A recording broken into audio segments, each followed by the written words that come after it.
యాకోబు జీవితంలో భయము చోటు చేసుకుంది.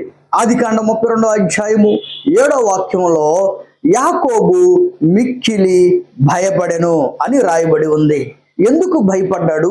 యాకోబు భయానికి కారణం ఏమిటి అని మనము చూసినట్లయితే అక్కడ ఏశావు, అన్న అయినటువంటి ఏశావు 400 మందితో అటాక్ చేయడానికి యాకోబు మీదకి వస్తూ ఉన్నాడు.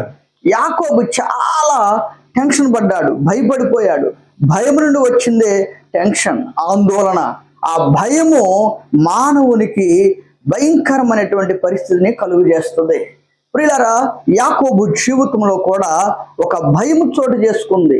రేపు నేను బ్రతికి బట్టగట్ట కలుగుతానో కూడా తెలియనటువంటి పరిస్థితి అని అనుకున్నాడు యాకోబు. ఒకవేళ అన్న అయినటువంటి ఏశావు చంపివేస్తే నా భార్య, నా బిడ్డలు, నాకు కలిగినటువంటి సంపదైనా క్షేమంగా ఉంటుందేమోనని ఒక ప్లాన్ చేసి ఆ యొక్క గొర్రెలని, మేకలను, భార్యలను, పిల్లలను అందరినీ యబ్బోకు రేవు దాటించి పంపించి వేశాడు.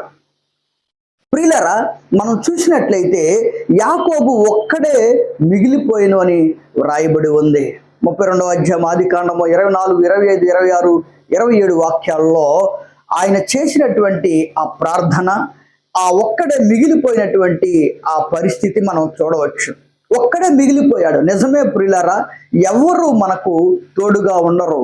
ఆపదలో ఎవరు మనల్ని ఆదరించరు. ఒకవేళ యాకోబు భార్యను, పిల్లలను, దాసీలను, సేవకులను అందరినీ యబ్బోకు రేవు దాటించి మీరు వెళ్ళండి అని అన్నప్పుడు ఒక్కళ్ళే ఉంటారు యజమానుడా, ఒక్కరే ఉండటం అది సంభవం కాదు అని ఎవరు కూడా, ఏ భార్య, పిల్లలు, దాసీలు, సేవకులు ఎవరు కూడా యాకోబుకు తోడుగా లేరు.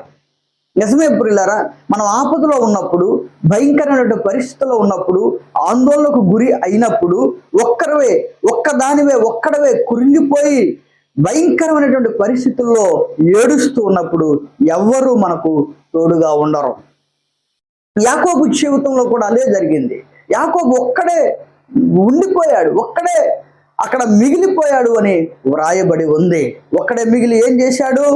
ఒంటరి సమయంలో దేవుడు తోడుగా ఉంటాడు అని ఒక నిర్ణయం తీసుకుని ఒంటరిగా యబ్బోకు రేవు దగ్గర మోకరించి ప్రార్థించడం ప్రారంభించాడు. దేవాని గుండెలు బాదుకుంటున్నాడు. తన పరిస్థితిని అంతా దేవునికి చెప్పుకుంటున్నాడు. నిజమే ప్రియులారా, మనుషులకు చెప్పుకుంటే, మనుషులకు నీ సమస్యలను పంచుకుంటే ఉపయోగము లేదు. ఒక్కడే నరుడు, యాకోబు ఒక్కడే మిగిలిపోయి తన బాధంతా కక్కివేస్తున్నాడు, ఏడుస్తున్నాడు, కేకలు పెడుతున్నాడు. దేవా, నీవు తప్ప నాకు ఎవరున్నారయ్యని ఆందోళన చెందుతూ ఉన్నాడు. యాకోబు ఆలోచన ఏంటంటే, నేను బ్రతుకుతానో లేదో అనుకున్నాడు. కానీ యాకోబు జీవితంలో బ్రతికాడు, ఆశీర్వదించబడ్డాడు. అన్న అయినటువంటి ఏశావు అటాక్ నుంచి కాపాడబడ్డాడు. ఎవరైతే అటాక్ చేయడానికి వచ్చారో ఏశావుతో పాటు 400 మంది, వారందరూ కూడా యాకోబు విషయంలో నిర్ణయం మార్చుకున్నారు. ఏశావు కౌగిలించుకుని ఏడుస్తున్నాడు యాకోబుని ప్రేమతో. నిజమే ప్రియులారా, శత్రువులను మన మీద ప్రేమ కురిపించే వారిగా దేవుడు చేయగలడు. శత్రువులను మార్చగలిగిన దేవుడు, శత్రువులను మనకు మిత్రులుగా చేయగలిగినటువంటి గొప్ప దేవుడు నీవు నేను ఆరాధిస్తున్న నజరేయుడైన యేసు. నిజమే ప్రియులారా, అదే ఆఖరి రోజు అనుకున్నాడు యాకోబు. అందుకే వారందరినీ పంపివేశాడు, భార్యలను, పిల్లలను, దాసీలను. నేను చనిపోయినా పర్లేదు అనుకున్నాడు. కానీ యాకోబు ప్రార్థన చేయటం ప్రారంభించాడు. దేవయ్య, నువ్వు తప్ప నాకెవరూ లేరు. నిజమే ప్రియులారా, యేసయ్య తప్ప నీ సమస్యకు పరిష్కారం ఎక్కడ దొరకదో. ఒకవేళ అప్పుల్లో ఉన్నావా, అనారోగ్యంతో బాధపడుతున్నావా, బిడ్డల విషయం కృంగిపోతున్నావా, నీ కుటుంబ విషయం, భవిష్యత్తులో ఏంటి నా పరిస్థితి అని నువ్వు నలిగిపోతున్నావా, ఏ సమస్యలతో నువ్వు భయపడిపోతున్నావో, ఏ సమస్య నిన్ను కృంగదీస్తుందో, దేవుడు నీతో మాట్లాడుతున్నాడు.